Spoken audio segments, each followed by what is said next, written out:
اللہ جب کسی سے ناراض ہوتا ہے رزق نہیں چھینتا، آب و دانہ بند نہیں کرتا، سورج کو حکم نہیں کرتا کہ اس کے آنگن میں روشنی نہیں پھیلانی، چاند کو نہیں روکتا کہ تیری کرنیں اس کے ویڑے میں نہیں پڑنی چاہیے، بلکہ اللہ جب کسی سے ناراض ہوتا ہے سجدوں کی توفیق چھین لیتا ہے۔ سجدوں کی توفیق چھن گئی تو پھر سمجھو اللہ ناراض، اللہ راضی نہیں۔ اور اگر سجدوں کی توفیق نصیب ہو جائے، کسی نے واصف علی واصف مرحوم سے پوچھا تھا کہ کیسے ہمیں پتا چلے گا کہ ہماری نماز قبول ہو گئی ہے، تو انہوں نے کہا تھا ایک نماز کے بعد دوسری عطا ہو جائے تو سمجھ لو پہلی قبول ہو گئی۔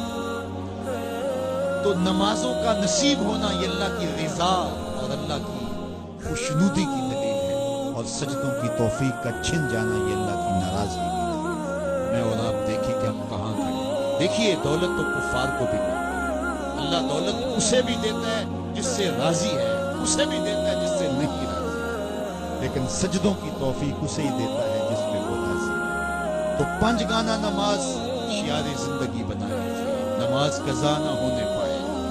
قیامت کے دن بے نمازی اس صف میں کھڑا ہوگا جس صف میں نمرود کھڑا ہوگا، جس صف میں حامان کھڑا ہوگا، قارون کھڑا ہوگا، شداد کھڑا ہوگا۔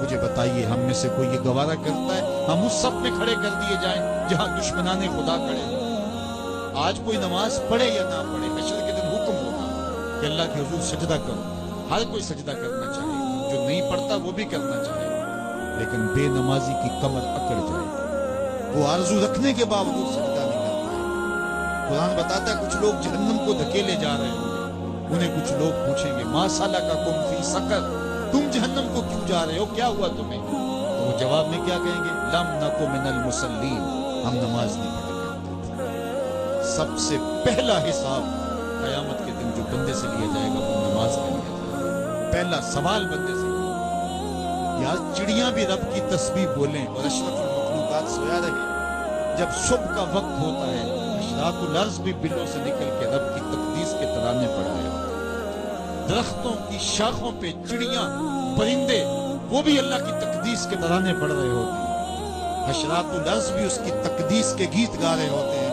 اور اشرف المخلوقات خراٹے لے رہا ہو۔ اس سے بڑی بدنصیبی کیا ہو سکتی ہے؟ آئیے پنج گانا نماز شعار زندگی بنا لیں۔ اس مجلس میں اگر کوئی بے نمازی ہے تو آج عزم مصمم کر کے یہاں سے لوٹے کہ آج کے بعد نماز نہیں چھوڑوں، اور اگر آپ پنج گانا نماز کی عادت رکھتی ہیں تو آپ کو مبارک ہو، لیکن یہ عزم کر کے جائیے اپنے گھروں میں، اپنے اعزاء و اقرباء اور اپنے دوستوں میں اس زور سے تلقین اور تاکید کریں گے نماز کی کہ وہ پکے نمازی بن جائیں گے۔ بندہ بندگی سے سجتا ہے، زندگی آمد برائے بندگی، زندگی بے بندگی شرمندگی۔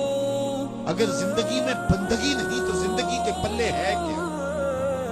علماء نے لکھا ہے کہ یہ سارے درخت حالت قیام میں ہیں، چوپائے حالت رکوع میں ہے، مینڈک تشہد میں ہے، اور حشرات الارض سجدے میں ہے، اور انسان اشرف المخلوقات ہے۔ اس کی عبادت میں درختوں کا قیام بھی رکھا گیا، اور رکوع بھی رکھے گئے، اور سجدے بھی رکھے گئے، اور قعدے بھی رکھے گئے، اس لیے تاکہ اس کی عبادت تمام مخلوقات کی عبادات کی جامع بن جائے۔ لیکن اس کے باوجود اللہ کے حضور سجدہ ریز ہونا پسند نہ کرے تو بتائیے کیسے رحمتیں اس کے اوپر اترے گی؟ خوش نصیب تو وہ ہیں جو پنج گانا نماز ادا کرنے کے بعد تہجد بھی قضا نہیں ہونے دیتے، سجدوں سے اللہ کے حضور حاضری پیش کرتے ہیں۔ سب سے زیادہ بندہ اللہ کی اس وقت قریب ہوتا ہے جب سجدے میں سر رکھا ہوا ہوتا ہے۔ انسان کے اشرف اعضاء اس کے سر میں، بولنے کی قوت زبان سر میں،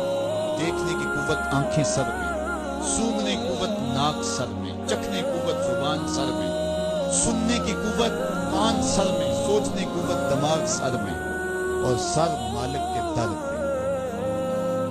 ناک بھی رگڑ رہا ہے، پیشانی بھی رگڑ رہا ہے، زبان سے کیا کہہ رہا ہے؟ سبحان ربی الاعلی، مالک مجھ سے نیچے کوئی نہیں، تیرے سے بالا کوئی نہیں۔ انسان کو بندگی کا ذوق جب نصیب ہو جاتا ہے، جب اس کے حضور بندہ جھکنے لگ جاتا ہے، تو پھر وہ کسی کے آگے نہیں جھکتا۔ وہ ایک سجدہ جسے تو گراں سمجھتا ہے، 1000 سجدے سے آدمی کو دیتا ہے۔